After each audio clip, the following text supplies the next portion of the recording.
Battle through the heavens as god the flame emperor. Episode 429 जहरीले बूढ़े राक्षस को खदेड़ो। खास खास जहरीला बूढ़ा एक हाथ से पॉइजन फंग को थामे हुए था और दूसरे हाथ से अपना चेहरा ढक रहा था। इस समय उसके मुंह के कोने से एक बेहद अजीब काला खून धीरे धीरे बह रहा था। जहरीला बूढ़ा अभी अभी पॉइजन फंग को पकड़कर उसकी जांच कर ही रहा था कि यह रहस्यमयी आदमी ने पॉइजन फंग पर भारी वार किया था। शायद कम समय में वह होश में नहीं आएगा। और उसी पल इस काले कपड़े वाले ने उस पर भी हमला कर दिया। जहरीले बूढ़े को समझने का मौका ही नहीं मिला था कि क्या हुआ, तभी उसके मुंह से खून की एक उल्टी निकल गई। खांस खांस खांस। महाशय के तरीके सचमुच बहुत जहरीले हैं। जहरीला बूढ़ा कुछ खांसा, फिर उसकी आंखें ठंडी पड़ गईं और उसने शियाओ यान को खा जाने वाली नजरों से देखा। मर जा। यह सुनकर शियाओ यान थोड़ा हैरान हुआ। भले ही यह जहरीला बूढ़ा 8 सितारा डॉ सम्राट मध्य अवधि का दिग्गज था, लेकिन अभी उसके शरीर में 10 में से एक भी डॉ क्यूई नहीं बची थी। तर्क से तो शियाओ यान को बिना मेहनत के इसे मार देना चाहिए था, लेकिन अभी अभी जो वांग क्वान पाम पड़ा था वह 4 सितारा डॉ सम्राट की पूरी ताकत का वार था। भले ही यह जहरीला बूढ़ा बुरी तरह थक चुका था, फिर भी इतनी आसानी से नहीं मरा। इससे साबित होता है कि 8 सितारा डॉ सम्राट मध्य अवधि की उसकी ताकत वाकई कमाल की है। शियाओ यान की बात खत्म होते ही उसने ज्यादा नहीं सोचा। उसकी आकृति अजीब तरीके से हिली। चूंकि अब दुश्मनी हो ही चुकी है तो इन दोनों को भागने देना ठीक नहीं। अगर भाग गए तो फिर से आएंगे।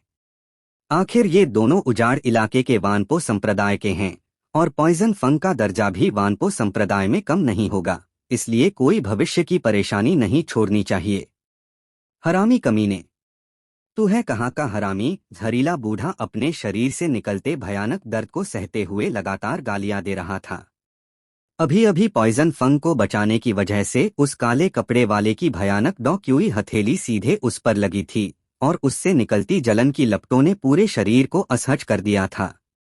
7वीं परत आसमान तोड़ो पहला कदम। शियाओ यान जानता था कि भले ही जहरीले बूढ़े का शरीर थक चुका हो, लेकिन मरा हुआ ऊंट भी घोड़े से बड़ा होता है, इसलिए उसने हल्के में नहीं लिया। उसने पीठ पर लटकी यीहुओ हेंगगु रूलर को सीधे उतारा और एक विशाल ज्वाला डॉ क्यूई बाहर निकल आई। 23 रंगों वाली इस ज्वाला डॉ क्यूई के प्रकट होते ही ठंडे जंगल में अचानक गर्मी छा गई। अग्नि डॉ क्यूई। जहरीला बूढ़ा चीखा, उसकी पुतलियां सिकुड़ गईं।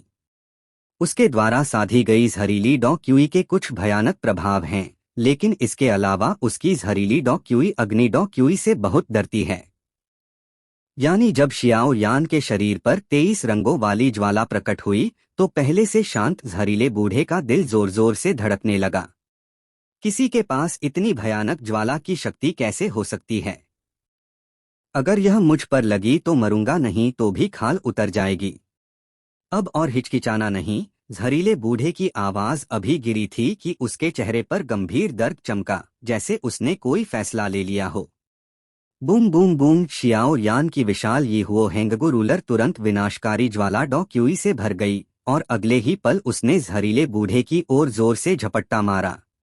शाबू शाबू। यीहुओ हेंगगु रूलर द्वारा लाई गई 100 जांग लंबी ज्वाला रूलर की लहर हवा में चीखती हुई कैंची की तरह थी, जो सीधे दोनों को 2 टुकड़ों में काटने को तैयार थी।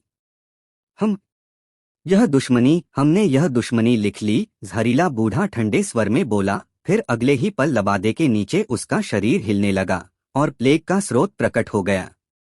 भले ही प्लेग स्रोत कीड़ा भयानक है, लेकिन अभी इस जहरीले बूढ़े का शरीर थक चुका है, इसे उकसाना नहीं चाहिए। शियाओ यान ने भयानक हमला छोड़ा, फिर उसकी आभा अचानक मुरझा गई। यीहुओ हेंगगु रूलर के हमले ने शियाओ यान की बहुत सारी डॉ क्यूई खींच ली थी। चलो, जहरीला बूढ़ा गुस्से में चीखा। फिर प्लेग का स्रोत मौत से न डरते हुए झुंड बनाकर शियाओ यान की 100 जांग की ज्वाला लहर से टकराने दौड़ा। यह जहरीला बूढ़ा सचमुच हार नहीं मानता। पास की चट्टान पर हरी बांसुरी थोड़ा उठी और आसमान में मरने को तैयार प्लेग के स्रोत को देखकर बोली, वह क्या शियाओ यान है? म्यू यिंगेंग के होंठ हल्के से हिले, अविश्वास से बोली। यह शियाओ यान चुपके से पॉइजन फंग के पास पहुंचा और 4 सितारा डॉ सम्राट पूर्णता की ताकत से जबरदस्ती पॉइजन फंग को अपने कब्जे में ले लिया। फिर इसी पॉइजन फंग की आड़ में दोनों को एक साथ मारने की कोशिश की। चलो, हम पीछे नहीं रह सकते। म्यू यिंगेंग की हैरानी देखकर शियाओ यी तुरंत उठी, फिर म्यू यिंगेंग से बोली और चुपके से शियाओ यान की ओर बढ़ गई। पास के कुछ लोग भी यह देखकर पीछे पीछे चले आए, लेकिन इसमें कोई शक नहीं कि जू बुजुर्ग द्वारा शियाओ यान को इस अनुभव का नेता बनाने के कुछ संदेह इस समय पूरी तरह गायब हो चुके थे। बूम बूम बूम, आसमान में भयानक ज्वालाएं प्लेग के स्रोत से जोरदार टकराईं। जैसे अभी अभी संडालोंग भागते समय नहीं देख पाया था, सभी ने देखा कि विशाल ज्वाला डॉ क्यूई ने प्लेग के स्रोत को राख में जला दिया, फिर प्रकट हुए जहरीले बूढ़े से टकराई। सचमुच भयानक ज्वाला डॉ क्यूई। अगर अभी अभी उस बेवकूफ संडालोंग जैसी अग्नि डॉ क्यूई होती तो प्लेग का स्रोत उसे सीधे मार देता, लेकिन इस काले कपड़े वाले की ज्वाला बहुत भयानक लग रही है, जहरीला बूढ़ा बोला। फिर शरीर में मौजूद प्लेग स्रोत कीड़ों से दिल में डर महसूस हुआ। लड़के, तूने हमारी वानपो संप्रदाय की अच्छी चीज बर्बाद की, देरसबेर इसका बदला चुकाएगा। जहरीला बूढ़ा बात खत्म करके शियाओ यान को जोर से घूरा, फिर बिना रुके बेहोश पॉइजन फंग को उठाकर उल्टी दिशा में भाग गया। शिट! यह प्लेग का स्रोत सचमुच भयानक है। शियाओ यान पास खड़ा था। उसके हाथ में 3 फूल नेत्र वाली बेहोश लूडिंग थी, इसलिए पीछा करने का इरादा नहीं था, लेकिन उसके शरीर में ज्वालाएं जल रही थीं।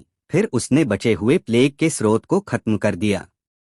लेकिन शियाओ यान ने पाया कि भले ही उसकी ज्वाला डॉ क्यूई ने जहरीले बूढ़े के प्लेग के स्रोत को नष्ट कर दिया, फिर भी वह उसकी ज्वाला डॉ क्यूई को खा रहा था। अगर यह जहरीले बूढ़े की चोटी की हालत होती तो शायद शियाओ यान प्लेग के स्रोत का मुकाबला न कर पाता। ठीक तो हो न। जैसे ही शियाओ यान गिरा, शियाओ यी ने हाथ बढ़ाकर उसे थामा। ठीक हूँ, बस 8 सितारा डॉ सम्राट मध्य अवधि का दिग्गज नाम का नहीं। अभी भले ही उसकी डॉ क्यूई खत्म हो चुकी हो, फिर भी आसानी से नहीं मारा जा सकता, शियाओ यान ने लाचारी से मुस्कुराते हुए कहा। म्यू यिंगेंग ने बिना चोट के शियाओ यान को देखा और हिचकिचा रही थी। म्यू फेंग पास की कैद नंगे पांव वाली औरत को ध्यान से घूर रहा था, जैसे कुछ सोच रहा हो। यह लूडिंग 3 फूल नेत्र पास आने पर हरी बांसुरी चीखी, फिर शियाओ यान के हाथ में मौजूद बेहोश लड़की को घूरने लगी। उसकी पुतलियों में जलती उत्साह की लपटें छिप नहीं रही थीं। यह आदमी थोड़ा ताकतवर लग रहा है। कैद नंगे पांव वाली औरत ने देखा कि 8 सितारा डॉ सम्राट पूर्णता स्तर के दोनों जहरीले बूढ़ों को शियाओ यान ने खदेड़ दिया, बल्कि लगभग मार ही डाला था, और उसके मन में कुछ विचार आने लगे। Battle through the heavens as god, the flame emperor. Episode 430, 3 बड़े नेत्र। लूडिंग 3 फूल नेत्र। कोई बड़ी बात नहीं है। म्यू फेंग ने मुड़कर देखा कि हरी बांसुरी शियाओ यान के हाथ वाली लड़की की ओर बहुत उत्साहित है, और बोला, हाँ हाँ, तुम सर्प जाति के नहीं हो, इसलिए स्वाभाविक रूप से इस 3 फूल नेत्र वाली लूडिंग के भयानक प्रभाव के बारे में नहीं जानते। हमारी सर्प जाति में 3 तरह के बेहद अजीब नेत्र होते हैं, और इस लूडिंग के 3 फूल नेत्र और नीले सांप के 3 फूल नेत्र उनमें से 2 हैं। नीले सांप का 3 फूल नेत्र सबसे आखिरी स्थान पर है। कहा जाता है कि इस तरह के नेत्र से सभी सर्प जाति या सर्प राक्षसों को अपने अधीन किया जा सकता है। सोचो, तुम 4 सितारा डॉ सम्राट पूर्णता के शक्तिशाली हो, अचानक तुमने उतने ही 4 सितारा डॉ सम्राट पूर्णता स्तर के कई दिग्गज बुला लिए, युद्ध क्षेत्र में कितना भारी प्रभाव पड़ेगा। ऊपर से लूडिंग 3 फूल नेत्र है। लूडिंग 3 फूल नेत्र को पूरी सर्प जाति का सबसे सम्मानित नेत्र कहा जाता है, जो दूसरा स्थान रखता है। अफवाह है कि लूडिंग 3 फूल नेत्र समय पर अवशोषित करके वर्तमान बंधन तोड़कर कोकून से तितली बनना बिल्कुल सच है। लेकिन हमारी सर्प जाति में कहा जाता है कि लूडिंग के 3 फूल नेत्र सर्प जाति की साधना गति तेज करते हैं, और सर्प जाति को उसके लिए विकसित भी कर देते हैं। हरी बांसुरी ने होंठ हल्के से खोले, लेकिन उसके होठों के नीचे उत्साह छिप नहीं रहा था। विकास, शियाओ यान ने बात सुनी, पास में एक विशाल आत्मा अवरोध खड़ा किया, फिर हाथ में मौजूद बेहोश लड़की को धीरे से नीचे रख दिया। बेहोश लड़की के सुंदर बाल पेड़ की शाखाओं की तरह फैले हुए थे, नाकमुंह से लयबद्ध सांसें चल रही थीं, आंखें हल्की बंद थीं, जैसे कभी भी जाग जाएगी। हाँ, बिल्कुल विकास ही। हमारी सर्प जाति तुम इंसानों जैसी नहीं है। तुम इंसान तो लगातार साधना कर सकते हो। अगर ब्रेक थ्रू में असफल हुए तो मर जाते हो, वरना हमारी सर्प जाति की एक सीमा होती है। अगर वर्तमान स्तर तोड़ा नहीं या विकास नहीं हुआ तो गिरने की संभावना रहती है। यही वजह है कि कई राक्षस इंसानी आकार में साधना करना चाहते हैं। इसलिए हम सर्प जाति को पता नहीं क्यों, भले ही डॉशियान स्तर तक पहुंच जाए, फिर भी सांप की पूंछ वाले सर्प मानव वाली कुछ चीजों पर पूरी तरह निर्भर नहीं कर पाते, और इन्हें सिर्फ औषधीय गोलियां निगलकर या विकास करके ही इंसानों के ज्यादा करीब और पूर्ण बनाया जा सकता है। और जहां तक मुझे पता है, कुछ बेहद पुरानी और अस्पष्ट रिकॉर्ड के अनुसार इस 3 फूल नेत्र वाली लूडिंग में कोई रहस्यमयी शक्ति है जो हमारी रक्तवंश को विकसित कर सकती है। हरी बांसुरी की पुतलियां हल्की जल रही थीं। विकास विकास अच्छी बात है। यह न सिर्फ प्रतिभा बदलता है बल्कि रक्त शक्ति भी बढ़ाता है, जो साधना की ऊंचाई तय करती है। लेकिन अगर ब्रेक थ्रू असफल हुआ तो भाग्य तय हो जाता है। शियाओ यान को याद आया कि जब मेडुसा ने डॉ क्यूई महाद्वीप पर विषम अग्नि की शक्ति से 7 रंग वाली आकाश निगलने वाली अजगर बनी थी, वह भयानक प्रक्रिया भी उसके दिल में ठंडक पैदा कर रही थी। जरा सी चूक हुई तो परिणाम बेहद दर्दनाक होता है। अरे, तुम्हें यह बात पता नहीं है। हमारी सर्प जाति की साधना तुमसे अलग है। हम रक्त की शक्ति पर बहुत ध्यान देते हैं। उनमें आकाश निगलने वाली अजगर की रक्त सबसे सम्मानित है, और आकाश निगलने वाली अजगर 1 रंग से 9 रंग तक होती है। 9 रंग वाली हजारों सालों में प्रकट नहीं हुई है। इसलिए बहुत संभव है कि इस 3 फूल नेत्र वाली लूडिंग से हमारी सर्प जाति में 9 रंग वाली आकाश निगलने वाली अजगर जैसा दिग्गज पैदा हो जाए। 9 रंग वाली आकाश निगलने वाली अजगर, वह डॉ शियान युद्ध में बेहद भयानक अस्तित्व है। हरी बांसुरी भी उत्साहित थी, क्योंकि आखिरकार हरी बांसुरी भी सर्प जाति की है। इसलिए इस लूडिंग के 3 फूल नेत्र देखकर इतना उत्साह स्वाभाविक था। 9 रंग वाली आकाश निगलने वाली अजगर शियाओ यान हैरान रह गया। लगता है जब कैलिन डॉ क्यूई महाद्वीप पर थीं, तो 9 नेदर अजगर जाति की गुफा में 9 रंग वाली आकाश निगलने वाली अजगर स्तर तक पहुंची थीं। क्या यह? हाँ, बिल्कुल 9 रंग वाली आकाश निगलने वाली अजगर, हरी बांसुरी ने पक्के स्वर में कहा। 9 रंग वाली आकाश निगलने वाली अजगर? मुझे उम्मीद नहीं थी कि यह सचमुच मौजूद है। मुझे याद है मेरे भाई ने कहा था कि 9 रंग वाली आकाश निगलने वाली अजगर की रक्त उनकी ताकत कम कर सकती है। म्यू यिंगयिंग ने बात सुनी, सुंदर आंखें घुमाईं और कुछ सोचने लगी। लेकिन यह 9 रंग वाली आकाश निगलने वाली अजगर हमारी सर्प जाति में भी सबसे बड़ा रहस्य है। मुझे भी ज्यादा नहीं पता। बस इतना पक्का है कि 9 रंग वाली आकाश निगलने वाली अजगर की संभावना बेहद भयानक है।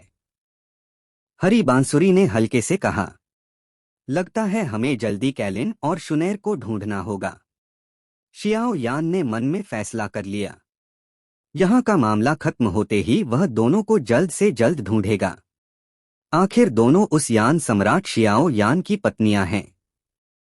तुमने कहा था न कि तुम्हारी सर्प जाति में 3 तरह के रहस्यमयी नेत्र हैं। तीसरा वाला क्या है? म्यूफेंग ने उत्सुकता से हरी बांसुरी को घूरा। छोड़ो, वह नेत्र कई सालों से प्रकट नहीं हुआ है, इसलिए जानने से क्या फायदा। बेहतर होगा पहले यहाँ का काम खत्म कर लें, वरना बाद में हालात बदल जाएंगे। हरी बांसुरी ने बात खत्म की, लूडिंग 3 फूल नेत्र को सहारा दिया और बोली। सही कहा। सभी ने सिर हिलाया। फिर धीरे धीरे 6 लोगों का समूह नंगे पांव वाली औरत के पास पहुंचा। चक चक, यह पीली किरण आसान नहीं है। जहां तक मुझे पता है, यह लोगों को कैद करने की खास विधि है। मुहर जैसा ही प्रभाव है। मेरे लिए भी कम समय में इसे तोड़ना मुमकिन नहीं। म्यूफेंग नंगे पांव वाली औरत के पास आया और उसके चारों ओर घूमकर बोला, सावधान। जैसे ही म्यूफेंग ध्यान से नंगे पांव वाली औरत को देख रहा था, उसके शरीर पर हरी चमक उभरी और अगले ही पल वह अचानक म्यूफेंग की ओर बढ़ी। अपनी जबरदस्त आत्मा शक्ति से शियाओ यान ने पहले से ही भांप लिया था। फिर उसने हाथ बढ़ाकर म्यू फेंग को खींच लिया। तभी वह नंगे पांव वाली औरत के रहस्यमयी हमले से बच पाया। प्रतिक्रिया बहुत तेज है, नंगे पांव वाली औरत ने हल्के से कमर मरोड़ी और आलसी स्वर में बोली।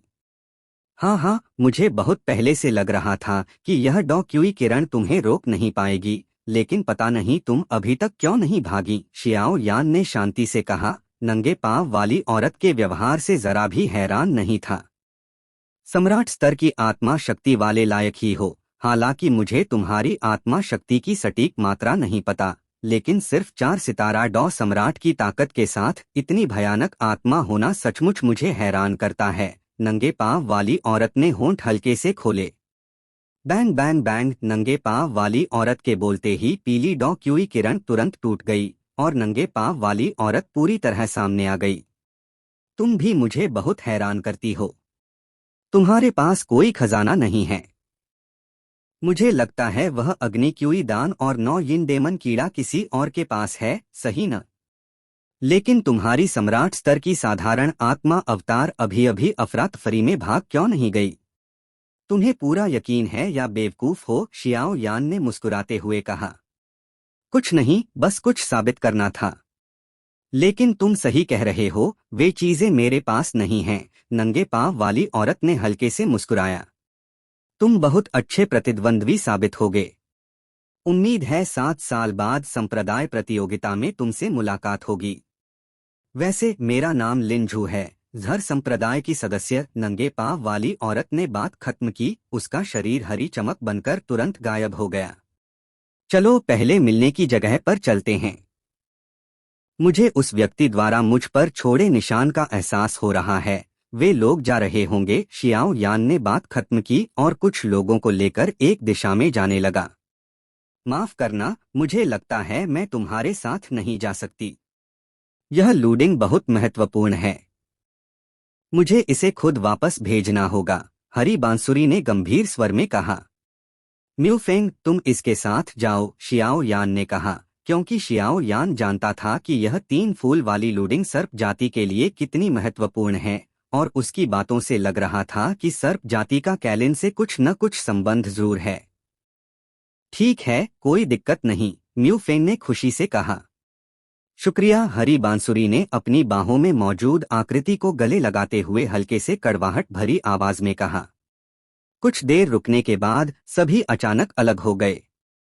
शियाओ यान और शियाओ यी, म्यू यिंगयिंग 3 लोगों की टीम अनुभव के लिए एक ओर गई, जबकि म्यू फेंग और हरी बांसुरी लूडिंग 3 फूल नेत्र को लेकर सर्प जाति की ओर चल पड़े।